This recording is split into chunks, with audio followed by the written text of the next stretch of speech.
Muito bom dia, que você seja muito bem-vindo à casa de Deus.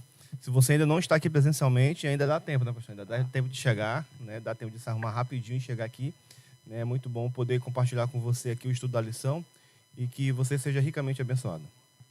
É muito bom nós estarmos juntos, como o Jardim falou, se você mora perto, quiser vir, ainda dá tempo de você vir ao nosso culto, mas se você mora longe, fique conosco, quero desafiar também você a compartilhar este link com outros amigos, nos seus grupos de WhatsApp, curtir aí, e também fazer seu comentário, deixar seu pedido de oração aí na nossa live, que daqui a pouco nós vamos estar orando pelos seus pedidos, pelos seus agradecimentos. Mas eu queria convidar, antes de nós entrarmos no tema desta semana, queria convidar você, onde você está, para juntos nós orarmos e depois nós começarmos o estudo da nossa lição da Escola Sabatina. Vamos orar juntos?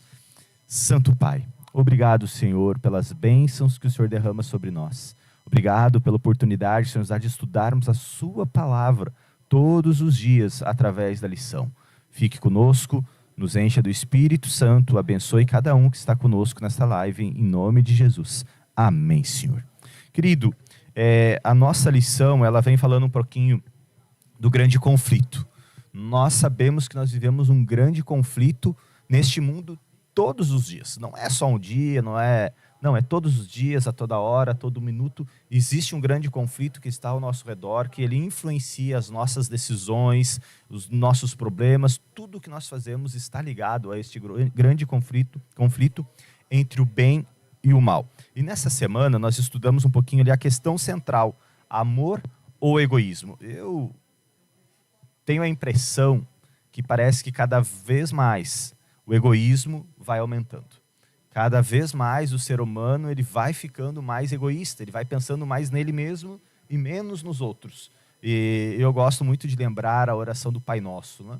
Quando os discípulos ali ele pede para Jesus ensinar o Pai Nosso, Jardim Letícia, Jesus ensina dizendo para orarmos pedindo pelo Pai Nosso, não pelo meu Pai. E muitas vezes eu oro assim, meu Senhor, meu Pai, meu Deus. Não, ele não é meu, ele é nosso Deus. Já às vezes na oração nós já somos egoístas. E às vezes a gente nem se atenta, né? Que esse Deus, ele é nosso. Então eu gosto de dizer, se nós estamos na casa de Deus, essa casa ela não é só minha. Ela é para todas as nações, ela é para todas as pessoas. E toda pessoa que entrasse aqui nessa igreja, ela precisa ser bem atendida, ser bem recebida e sentir o amor das pessoas, o amor dos seus irmãos aqui. Mas queria deixar vocês comentar um pouquinho as impressões que vocês tiveram na lição desta semana. Estamos começando aqui pelo sábado, mas não precisamos nos atentar dia após dia, podemos nos atentar um pouquinho no tema, né, como um todo desta semana. Garden? Na parte inicial da lição, na realidade, eu costumo muito olhar para as linguagens não escritas, né? As linguagens não escritas que estão na lição. E quando eu olho aqui para a capa de sábado, né, quando foi o nosso primeiro dia da lição, eu vejo uma espada. E essa espada ela está molhada, ensanguentada. Né? O sangue de alguém foi cravado nessa espada, né? Porém, esse sangue ele cai na terra e esse sangue ele vira semente. Então, enquanto algumas pessoas iam sendo sacrificadas, perseguidas, mortas, algo ia acontecendo. Né? A semente as sementes iam crescendo, né? Fortificando. E o que isso tem a ver com a nossa lição? Né? A perseguição que os cristãos viveram, né, durante o primeiro século, ali, os primeiros 100 anos, ali, quando Jesus esteve nessa terra, quando ele morreu. O que tem a ver isso com a nossa vida hoje? Será que nós somos realmente essas pessoas que estão sendo perseguidas ainda? Ou vamos ficar aqui concedendo algumas coisas, né, durante a nossa vida, para depois, no momento de dificuldade, nós não sermos fiéis a Deus? Essa foi uma mensagem que ficou para mim, né, hoje em dia. Pois então, quando a gente inicia ali, até no próprio título, né, a questão central, amor ou egoísmo, para a gente poder entender toda a lição e o que aconteceu com essas pessoas que morreram em nome de Deus e em nome das pessoas também, porque por causa das pessoas eles também tiveram a sua vida ceifada e eles fizeram isso por amor, né? Será que não foi egoísmo? Será que o próprio Jesus, quando morreu, não foi egoísta? Porque é meu, são meus filhos, aquela coisa toda, né? Só que a gente precisa entender um pouquinho o que significa a palavra egoísmo. Né? A palavra egoísmo ela tem ela tem a sua origem, a palavra ego significa eu, né? E dentro da psicanálise, existem três partes da mente humana. O id, o ego e o superego. Quando a gente entra na parte do ego, o ego seria a nossa racionalidade. Só que o ego está relacionado ao eu. Quando a gente pensa na racionalidade, aí é onde vem o nosso problema do egoísmo. Porque quando você, a partir de toda a situação da tua vida, você coloca o teu ego como sendo você o central, tudo é meu, tudo é eu sou o principal, e as minhas ideias, tudo relacionado ao eu, se torna o principal nesta parte do ego, da racionalidade, é onde a tua racionalidade se torna, vamos dizer, irracional, porque você não vai pensar no outro. O teu caráter vai estar todo desenvolvido em cima de você, não em cima do amor ao próximo, não em cima da empatia, de você se colocar no lugar do outro, mas ele vai estar ali em cima de você, tudo em cima do teu pensamento. Então, nesse momento aqui, a gente vê o contraste do egoísmo e do altruísmo, que são palavras contrárias. Então, será que nós estamos sendo egoístas, usando a racionalidade errada, ou nós estamos sendo altruístas, usando a racionalidade de Deus? E aí é onde a gente desenrola toda a lição da semana com base nessas duas palavras, egoísmo e altruísmo. E altruísmo a gente sabe que é amor, né? E amor vem de quem?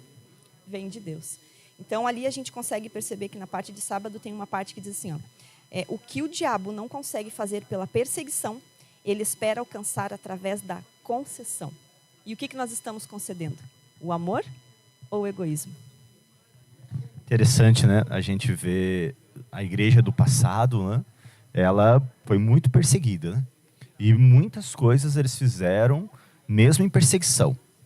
Talvez foi o momento que mais se produziu. E hoje a gente vive esse momento da concessão, né?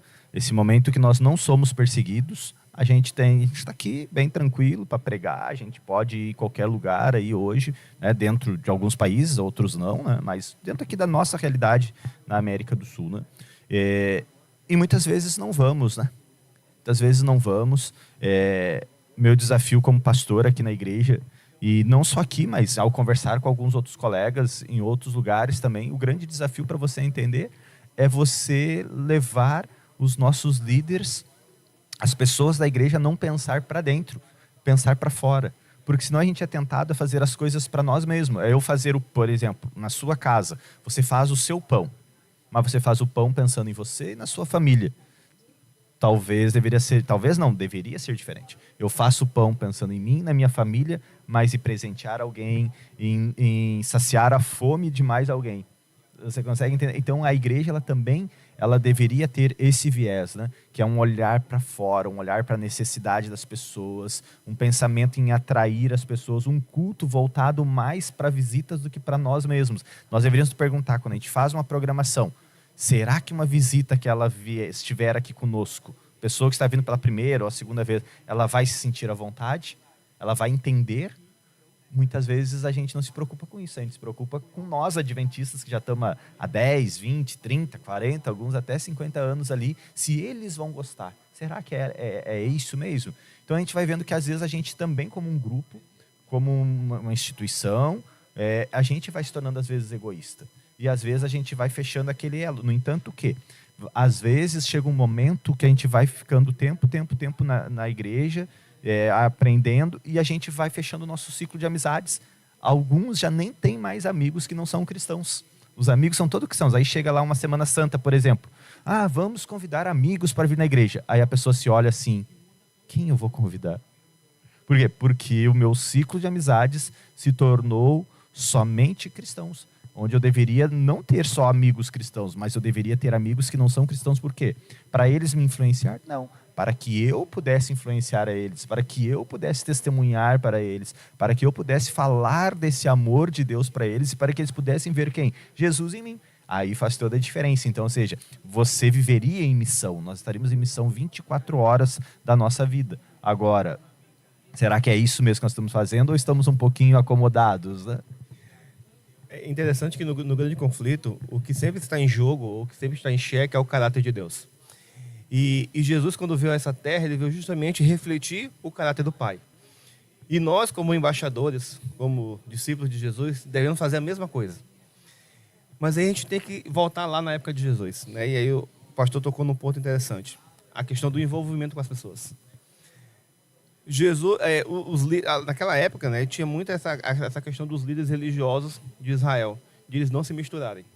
Né? A gente tem aquela questão social, onde as pessoas que estavam doentes, onde as pessoas que estavam necessitadas, estavam naquela situação pelo fato de elas estarem pecando contra Deus. Era assim o entendimento daquela época dos líderes religiosos. Não, ele está merecendo. Ele está ali porque ele está merecendo. E Jesus veio justamente quebrar essas barreiras, quebrar esse paradigma que tinha naquela época, de poder realmente se conectar com as pessoas. Estar com as pessoas. Ajudar as pessoas. Os discípulos ali, eles andaram algum tempo com Jesus e quando nós olhamos alguns relatos dos discípulos ali, andando com Jesus, a gente vê que eles batiam muito a cabeça com relação a isso ainda. Até depois, quando Jesus ele ascende aos céus, a gente vê uma discussão ali, um desentendimento entre Paulo e Pedro com relação a essa questão da missão da igreja. Né? E ainda bem que eles caíram em si, né? O Espírito Santo desceu em plenitude sobre eles e eles entenderam o real motivo de eles estarem ali naquele momento, que era realmente o avanço da igreja. É muito bonito quando a gente começa a estudar e a gente fala, mas a igreja primitiva era muito bonita, as pessoas, né, a sombra curava dos discípulos, eles andavam e ia crescendo o número de discípulos, mas é o mesmo Deus. Parecia tudo lindo, maravilhoso, que ninguém brigava, ninguém se desentendia, ninguém era egoísta, né? Mas é igual ao que nós somos hoje, né? Exatamente. Mas por que a igreja naquela época crescia e hoje, como o pastor comentou, nós temos essa dificuldade? Nós, como igreja, temos essa dificuldade de fazer com que o evangelho avance. Porque hoje está no nosso nome, a gente quer, né? A gente aguarda o advento de Jesus. Mas será que nós, como igrejas, como embaixadores, estamos fazendo algo por isso? Por isso que eu acho que o tema da lição é muito importante para podermos compreendermos isso e internalizarmos isso dentro de nós, dentro do nosso coração. E Jardim, Letícia, quando a gente tem este nome, né, de Adventista Sétimo Dia, nós temos uma missão e essa missão não pode estar incluído o egoísmo, porque é o nosso dever pregar para as pessoas, apresentar para elas essa promessa da volta do Senhor Jesus, porque a gente não pode ficar para nós. Tipo assim, vamos ficar quietinho, só nós aqui, não vamos falar para ninguém que Jesus vai voltar, eles que se lasquem, né? Não, nós deveríamos anunciar essa volta do Senhor Jesus e não de uma forma como se parece que nunca vai acontecer. Hoje a minha impressão parece que muitos vivem como se Jesus não fosse voltar. Parece que a gente não crê nisso. O nosso senso de urgência ele caiu muito. Quando nós vamos ler, por exemplo, os livros de Ellen White, você vai ler os livros de Ellen White, você vai ver que lá tem um filtro chamado senso de urgência. Ellen White escreve admoestando, anunciando um Jesus que vai voltar logo. Na cabeça de Ellen White, Jesus voltaria na geração dela. E na nossa cabeça parece que a gente não crê que vai voltar na nossa geração. Parece que a gente é tipo assim, não, eu vou viver. Alguns de nós, a gente, não que esteja totalmente errado, mas alguns de nós já temos lá o planejamento, como vai ser se eu chegar depois de 70 anos, onde eu vou morar, você entendeu? Porque não passa pela nossa cabeça, às vezes, que Jesus vai voltar. E isso vai também alimentando um certo egoísmo, porque de uma certa forma a gente vai vivendo aquilo ali e não vamos falando para outras pessoas. E quantas pessoas precisam dessa esperança, precisam conhecer esse amor, precisam o que Jesus fez por nós. Nós acabamos de passar a Páscoa, né? Poucos dias atrás. Quantas pessoas celebraram a Páscoa apenas comprando chocolate, passeando, aproveitando o feriado, mas não entendem o real significado da Páscoa, o real simbolismo que realmente aconteceu lá no passado para que hoje nós tivéssemos aquele feriado ali, né? Então, ou seja, o quão importante é a nossa missão de apresentar a real verdade às pessoas, mas com amor, com carinho, com um senso de preocupação, onde que as pessoas elas se sintam valorizadas, né? Mas hoje a gente vive numa sociedade, como quase no geral, que a gente está preocupado muito conosco. Então, assim, a gente dificilmente alguém cede a fila para o outro, a gente é mais fácil brigar se alguém ultrapassa a gente. sabe? E agora esses dias, né? Até eu vou contar essa, Letícia. Esses dias a gente foi almoçar, né? E aí, para parar perto do tal do restaurante, tinha dificuldade ali de estacionamento e tudo. E aí eu olhei assim, tinha uma vaga. Um carro saiu, eu vim. Daí eu vim, manobrei, tô dando uma ré para colocar o carro. Veio outro e, puf, colocou o carro no meu lugar. Só que ele estava estacionando numa outra vaga que ficava um pouco mais para trás. Daí ele viu aquela um pouco mais perto do restaurante, veio, mas ele percebeu que eu ia estacionar. O que me chamou a atenção? Era 2 casal de idosos, Rojardo. Daí eu disse, nossa, rapaz. Aí ele olhou e fez sinal para mim, lá atrás tem uma vaga. Daí eu olhei assim, obrigado, eu ficar comigo lá dentro. Eu pensei, mas é um egoísta mesmo, miserável, pensei, né? Ele viu que eu ia estacionar, ele veio ali, ou seja, até os mais idosos. Às vezes a gente joga na conta dos mais novos, mas os mais idosos também. Alguns são egoístas também. Então, ou seja, a gente precisa pensar um pouco mais no próximo. Pensar um pouquinho que esse Jesus, que esse Deus que nós professamos, ele não é só meu, como muitas vezes eu oro. Ele é nosso Deus e ele está à disposição para todos. E, querido, não falta bênçãos. Nós não precisamos se preocupar, eu não preciso me preocupar que Deus te abençoe e não vai me abençoar. Não, Deus tem bênçãos para você, tem bênçãos para mim, tem para Letícia, tem para você que está aí, tem para aqueles que estão aqui, tem para todos. Então eu não preciso me preocupar se ele vai, que nem aquela pessoa, né? Às vezes você vai num almoço, alguma coisa, tem aquela panela de arroz, aí tem aquela panela com pouco arroz. O primeiro que passa, ele olha, tem pouco arroz, mas tem uma fila, o que ele faz? O correto, ele deveria fazer o seguinte, né? Vou botar pouquinho porque tem os demais. Mas aí o cara olha assim, não, eu já vou encher o meu prato porque vai faltar depois. Vou garantir o meu, né? Vou garantir o meu, né? Então... Meia. Mas é que quando a gente olha, na lição de domingo ali, ele fala um pouquinho sobre o salvador de coração quebrantado. Eis o nosso problema. Se nós quebrantássemos mais o coração e fizéssemos o que Jesus fez, nós faríamos, pelas próprias palavras dele, até mais do que ele fez nessa terra. Mas a gente não consegue olhar para Cristo e estudar sobre Cristo e se esvaziar de nós mesmos para deixar o amor de Cristo entrar. Jesus, ele viu aquela cidade todinha. Ele veio para aquela cidade também, principalmente por ela, porque era a sua cidade amada, e sabia que aquela cidade não ia dar em nada. Aquela cidade ia ser destruída. E ele olha, e quando ele olha para a cidade, a gente pode pensar que ele diz assim, Jerusalém, Jerusalém, Jerusalém, eu estou falando. Mas ele não olha assim. Ele olha com tristeza.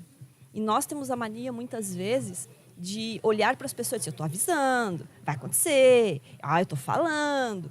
Mas, na verdade, nós não deveríamos fazer isso. O nosso coração deveria ser quebrantado como o de Jesus foi naquele momento. De olhar para as pessoas e dizer, nossa, que tristeza. Jerusalém, Jerusalém. Olha, vai acontecer, escuta, eu estou falando. E ele falando e falando. Só que um detalhe, ele não desistiu. E muitas vezes a gente desiste das pessoas. Nós temos ali, com frequência, uma pessoa às vezes, eu não quero ir na igreja, eu não vou, convida uma vez, convida 2 vezes, né? E a gente desiste. Jesus não desistiu mesmo sabendo que a cidade não aceitaria. Ele não desistiu. E aí o que acontece? Tem uma frase também ali no domingo que diz, Deus nem sempre intervém para limitar os resultados das escolhas de seu povo.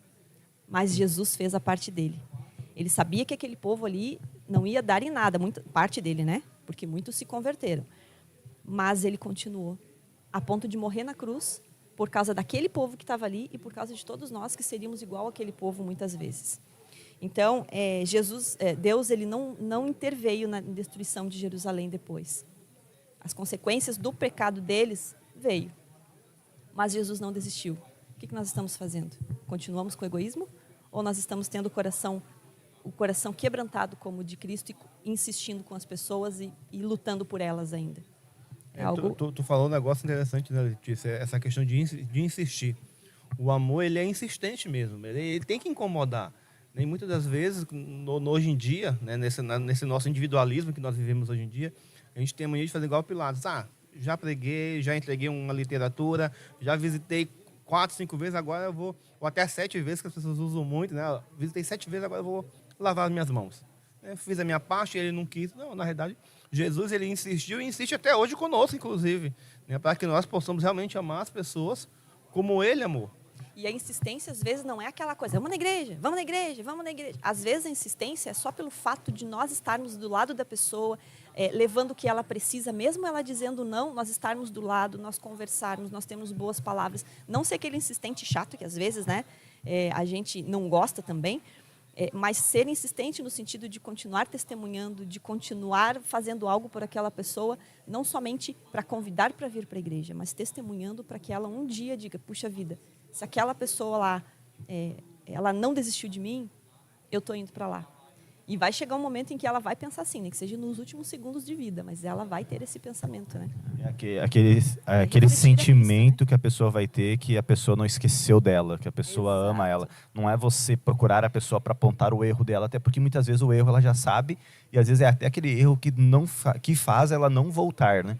Então é aquela coisa assim, tipo, eu estou mal, eu estou ruim, mas ainda tem gente que está aqui comigo, que me procura, que me ama. Deixa eu dar aqui um oi para quem está nos assistindo aqui. Ó. Temos a Pedronilda aqui, Santos. Deus abençoe a senhora, um bom dia. Maria Oliveira, Emanuel, também a Márcia aqui. Um bom dia para vocês, que vocês possam continuar aí conosco. No final a gente vai estar orando. Depois também vou estar orando pelos pedidos de orações que vocês colocaram aqui.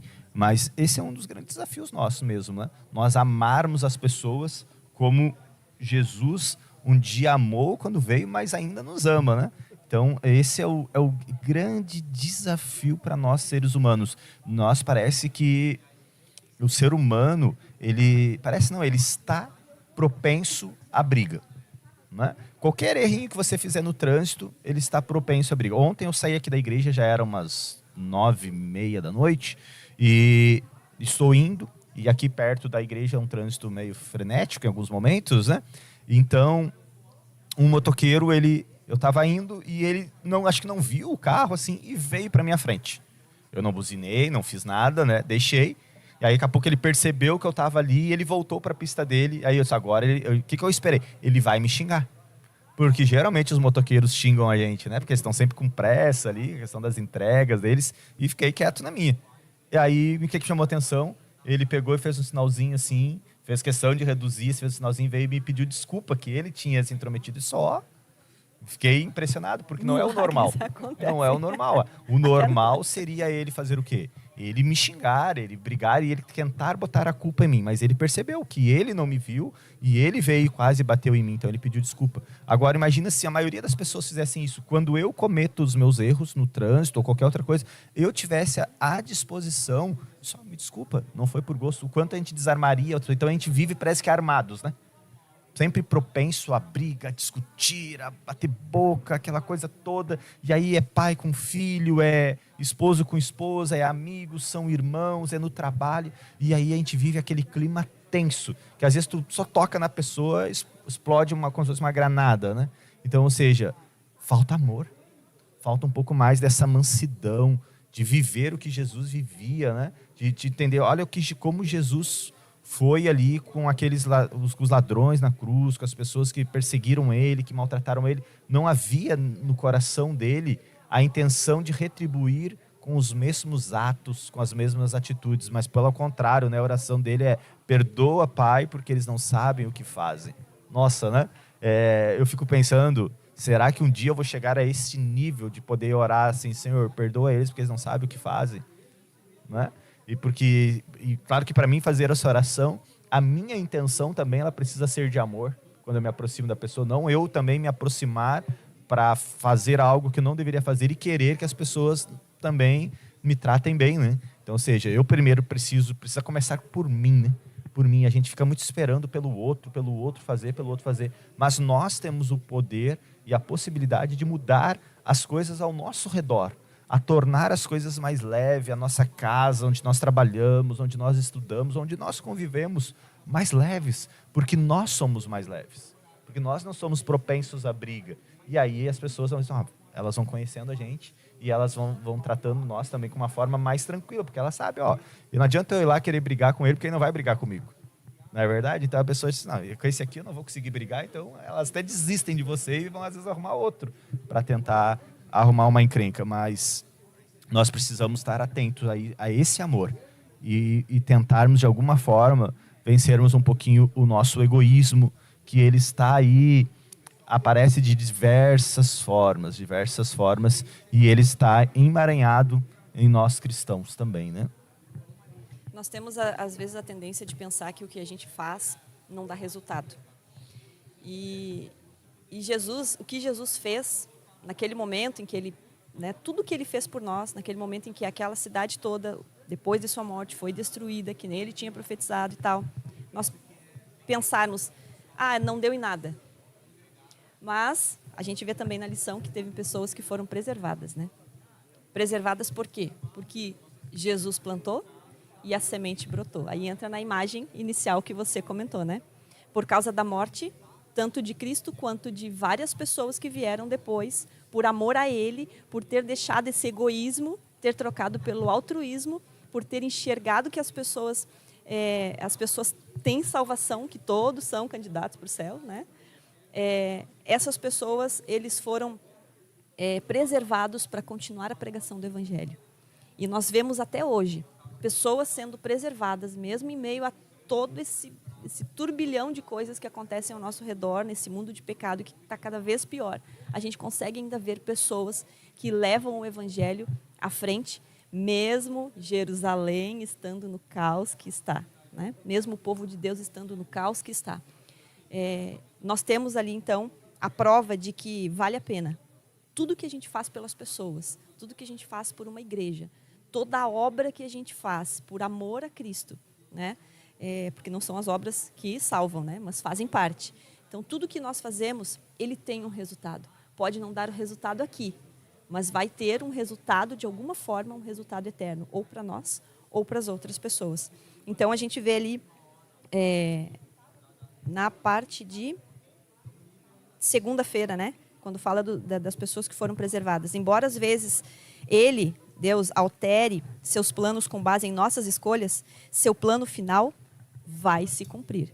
E o cumprimento dessa promessa, né, é que Jesus vai voltar para recolher o que é seu. E aí a gente não vai ter mais esse monte de coisa ruim aí, que nos incomoda, que nos abala, que nos perturba todos os dias, né? E aí o egoísmo não vai mais existir. Então, e as sementes vão estar lá, os frutos vão estar lá também, né? Do que nós deixamos Deus fazer através de nós. O pastor Everton pegou um time aqui muito interessante, porque nós somos tentados, assim, quando a gente fala de amor, eu tenho que amar o meu próximo como ele me ama. Não, está errado isso. Eu tenho que amar o meu próximo como Jesus me amou. Quando eu começo a enxergar as coisas dessa forma e olhar as pessoas dessa forma, né, às vezes a gente pensa assim, mas eu tenho que fazer um ato muito, muito espetacular de amor. Não, atos mínimos de amor, desde que eles sejam consistentes cotidianamente, você vai ver que as pessoas vão começar a te olhar de uma forma diferente. Né? Eu vou dar um testemunho bem rapidinho. Né? Eu me mudei recentemente aqui, né? Cheguei há pouco tempo em Porto Alegre, e aqui todo mundo mora em prédio. Né? Impressionante que... E as pessoas que moram em apartamento quase nunca se veem. Né? Todo mundo entra ali no corredor, entra no seu apartamento e some. Né? E aí, um certo dia, o nosso alarme de incêndio tocou. Né? Não era nada, né? Mas aí nós tivemos a oportunidade de nós conhecermos a nossa vizinha da outra ponta do corredor. Né? Ela é de outra denominação, né? de outra religião, inclusive. E aí tudo bem, conhecemos ela e tal. E certo dia eu estava chegando em casa, né? Lá embaixo, lá no térreo, lá, e eu via essa minha vizinha empurrando, né? Um carrinho de compra. Né? E eu sei que ela é solteira, né? A gente conversou bastante, conhecemos muito bem ela. Eu falei, meu Deus, essa mulher vai empurrar esse carrinho até no elevador, né? Fiquei pensando comigo, né? Falei, não, eu vou ajudar ela. E eu me dispus a ajudar ela. Né? Mas ela me olhou assim de uma forma tão diferente, sabe? Porque parece que hoje em dia, você ter ato de amor é uma coisa diferente. Meu Deus, mas por que essa pessoa quer me ajudar? Sabe? Tá, será que tem algum interesse? Já fica nesse pensamento. Exatamente, a gente fica pensando, né? E para te ver assim, como esses pequenos atos, ele abrem portas para nós. Né? Poder convidar ela para ir almoçar, né? Junto com a nossa família, poder entregar uma literatura para ela, poder conversar, falar um pouquinho do amor de Deus para ela, através dos atos que nós temos no dia a dia. As obras, elas não vão salvar nunca a gente, porque as obras, na verdade, elas nos condenam. Mas nós podemos refletir o caráter de Jesus através da nossa vida. Eu acho que isso é a parte mais importante de nós como adventistas, porque os nossos irmãos que nos acompanham têm que entender que nós não somos uma igreja. Nós não somos uma igreja. Nós somos um movimento profético que tem uma missão, a fazer e o senso de urgência é muito grande. Então, essa missão ela tem que ser feita o mais rápido possível. E quando essa missão ela brota no coração da maioria das pessoas, milagres acontecem. E foi o que aconteceu com o povo, mesmo em meio à perseguição, né? Eles foram fiéis, mesmo sabendo que iam morrer, muitos devorados por feras, muitos ali torturados até a morte. Mas o incrível, que quando você vai ver essa história, é que as pessoas morrem, mas elas morrem satisfeitas pelo que estão fazendo. Ah, com medo? Ok, nós temos medo, e o medo faz parte da vida, porque o medo é quando a gente não sabe o que vai acontecer e como será, né? Por que a gente tem medo da morte? Porque ninguém voltou para dizer como é que é, né? Então, para dizer, não, é tranquilo, vai, não tem dor, não tem isso. Então, a gente tem o medo, e eles tiveram medo também, mas eles tiveram confiança de que eles estavam fazendo o que era correto. Então, isso traz para nós hoje. Hoje nós não temos a perseguição que eles tinham. E nós fazemos muito menos do que eles faziam.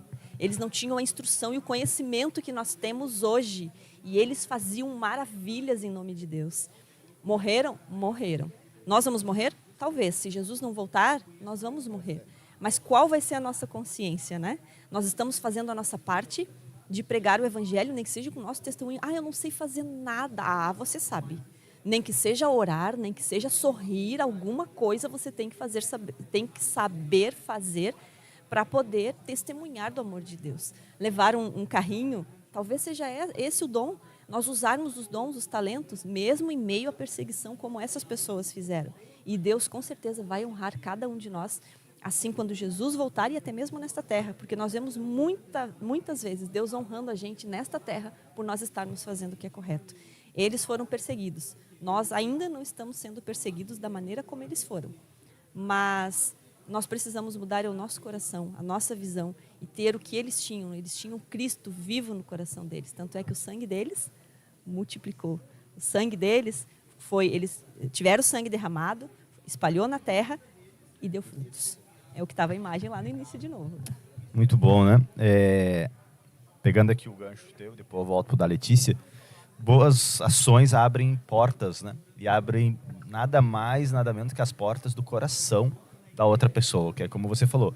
Abre a possibilidade de depois a pessoa estar mais receptiva para um convite, para várias outras coisas. Então, ou seja, quantas coisas a gente poderia fazer, né? Que é carregar uma sacola, que é simplesmente dar um bom dia, ser simpático com as pessoas, deixar claro que você percebeu que elas estão ali. Porque às vezes parece que a gente faz, né, o contrário, né? A gente torna as pessoas imperceptíveis, né? A lição aqui na terça-feira, ela fala um pouquinho do que a Letícia já estava comentando, que diz assim: apesar da perseguição, a igreja cristã cresceu rapidamente. Fiéis proclamaram a palavra com poder. Vidas foram transformadas e dezenas de milhares se converteram. Então, ou seja, mesmo em meio à perseguição, os cristãos naquela época, eles continuaram pregando o evangelho. Eles foram à frente, eles avançaram com alegria, com satisfação, talvez com um pouco de medo, ok? Mas com a certeza que o Senhor estava com eles. E hoje nós não vivemos essa perseguição, pelo menos aqui. A gente sabe que em alguns outros países, ok, vivemos, mas aqui no Brasil não. A gente tem essa liberdade e muitas vezes a gente está tímido. A gente talvez precisaríamos ser mais ousados, avançar mais, pregar mais. Hoje, quando nós perguntamos, uma boa parte da nossa igreja ela não está envolvida com a pregação do evangelho. A minoria está envolvida com a pregação do evangelho, falando de Deus para outra pessoa, tentando de alguma forma apresentar este amor misericordioso que temos, né? Olha o que a lição diz aqui também, ainda na terça, assim: os discípulos enfrentaram ameaças, prisão, perseguição e morte. Contudo, corajosamente proclamaram o Cristo ressuscitado. E aí as igrejas se multiplicaram na Judéia, Galiléia e Samaria. Se hoje nós tivéssemos uma pequena parte deste espírito, quantas coisas nós veríamos? Eu vinha conversando com a Letícia no carro hoje. Quantas igrejas nós temos em Porto Alegre? A Letícia falou, a conversa começou porque você disse que tinha visto o adesivo da igreja num aplicativo, né, um Uber, né? E então, aí eu falei para ela, é porque tem várias igrejas na cidade, mas a maioria das nossas igrejas são pequenininhas, com poucos membros, porque uma boa parte de nós não estamos preocupados mais com a pregação do evangelho. Nós estamos preocupados com outras coisas. Estamos preocupados com o templo, com a forma que vai acontecer, se isso pode, aquilo não pode. Às vezes a visita chega na igreja, ela entra e sai desapercebida, e não volta mais, porque ela foi lá e ela, tipo assim, ela não se sentiu amada, não se sentiu acolhida.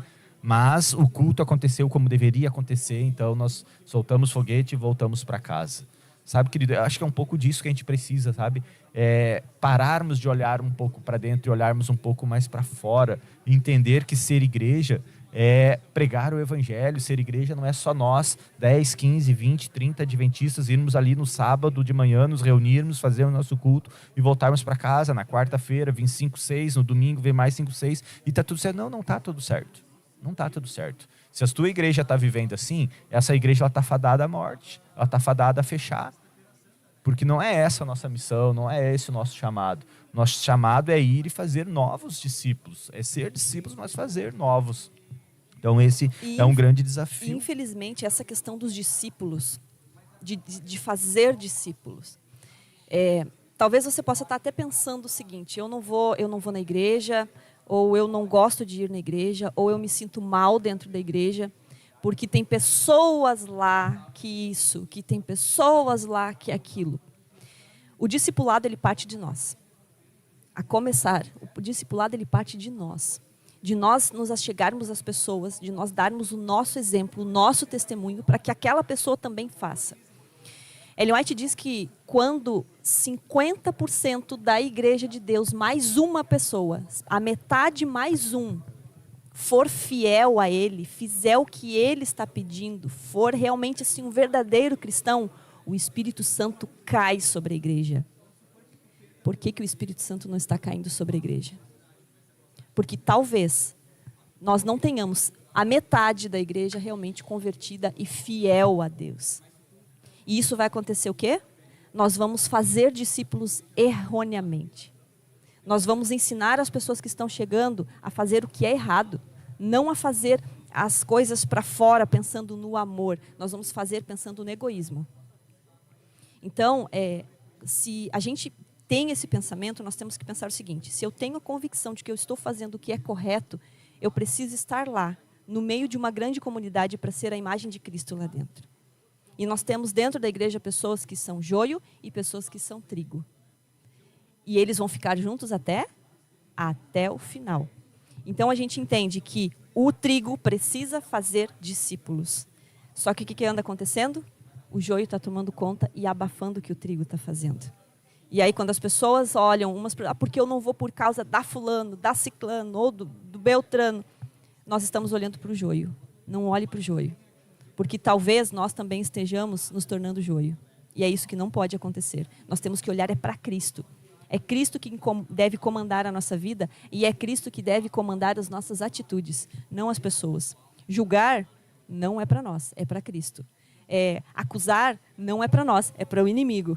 Então nós precisamos fazer a nossa parte e olhar para as pessoas, mesmo elas sendo erradas e fazendo as coisas erradas aqui dentro. Nós devemos olhar para as pessoas e dizer a mesma coisa que Jesus disse: Pai, perdoa. Talvez eles não saibam o que estão fazendo. E se sabem, coitados no dia do juízo final, né? A gente precisa realmente viver o evangelho de uma forma vívida, realmente, de uma forma intensa. Não é uma utopia, vou viver o evangelho. Não, a gente tem que viver o evangelho de Cristo para salvar as pessoas. E na quarta fala isso, né? Exatamente. Ele fala: a igreja cristã primitiva cresceu não apenas porque seus membros pregavam o evangelho, mas porque eles viviam o evangelho. E viver o evangelho, assim, Letícia, a gente não pode... assim, o que eu vejo muito hoje é que nós, como igreja, nós perdemos o foco.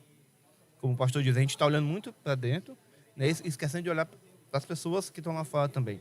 Então, quando a gente começa a perder o foco, as coisas começam a tudo dar errado.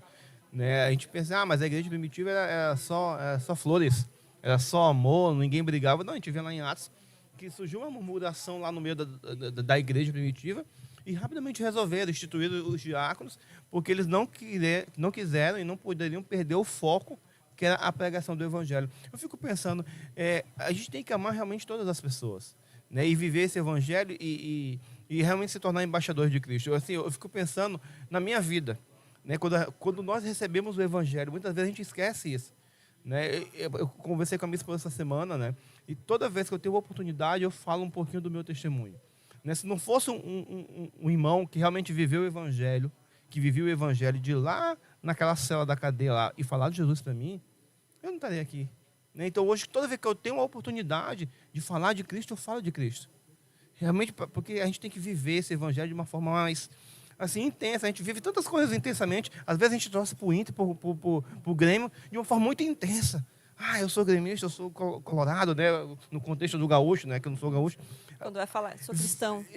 Agora, não, eu sou cristão, eu sou adventista. Fala covardado. Fala covardado. E não deve ser isso, né? Eu tenho um comentário aqui no chat aqui, da Maria Oliveira, que diz: se todos nós cumpríssemos o ato de amar o próximo, teríamos um mundo totalmente diferente. É verdade, né? Precisa começar por nós, né? Tem uma pergunta aqui na lição que diz assim: o que a igreja do fim dos tempos pode aprender com a igreja primitiva? Nós temos aí em torno de 3 minutos para encerrar a nossa recapitulação da lição aqui, mas eu queria, Jardim e Letícia, o que vocês acham dessa pergunta? O que a igreja do fim dos tempos pode aprender com a igreja primitiva? Ou seja, o que nós hoje, como igreja, podemos aprender com aquela igreja lá, primitiva do tempo de Jesus, lá, que eles faziam, que nós poderíamos fazer aqui de diferente? Amar. Só isso, só amar as pessoas, realmente. Quando Jesus ele fala Jerusalém, Jerusalém, ele não está se referindo apenas àquela Jerusalém. Ele está se referindo ao fim dos tempos também. E eu acho que nós temos que olhar com o amor de Cristo. Esse amor, na verdade, é estudar mais sobre Cristo, né? Porque se nós olharmos como aquelas pessoas do passado olhavam, nós vamos fazer as mesmas maravilhas que foram feitas no passado. Vai ser muito mais rápido se todos nós fizermos a nossa parte. Porque nós é que somos parte da igreja. A igreja ela é perfeita. Se você for parar para pensar, a igreja de Deus é perfeita. O que não são perfeitas são as pessoas. E pessoas têm o livre-arbítrio. Então nós precisamos amar como eles amavam para poder chegar ao que eles chegaram. Na lição de quarta ele diz assim, foi esse amor altruísta, esse que você está falando, Letícia, o compromisso de satisfazer as necessidades humanas e a pregação das boas novas do Evangelho no poder do Espírito Santo que causou tanto impacto no mundo nos primeiros séculos. Ou seja, se nós tivermos esse amor altruísta, Jardim, Letícia, você que está em casa, nós vamos causar impacto. As pessoas irão se impressionar, elas, nossa, que povo é esse? Elas vão ficar se perguntando, que povo é esse? Por que eles estão fazendo isso? Por que eles são assim? Por que eles pensam? Querido, que Deus abençoe você, que você possa ser bênção, que você possa ser luz, que você possa amar aquela pessoa que mora aí no seu condomínio, no seu trabalho, onde você estuda, que você possa testemunhar do amor do Senhor a elas, que você seja instrumento, que você possa não ser egoísta, mas sim ser uma pessoa altruísta e assim apresentar a Cristo a todos aqueles e juntos nós impactar o mundo como lá no início os discípulos e os cristãos impactaram. Que Deus abençoe você. Um feliz sábado. Nos vemos no próximo encontro. A paz do Senhor esteja sobre você.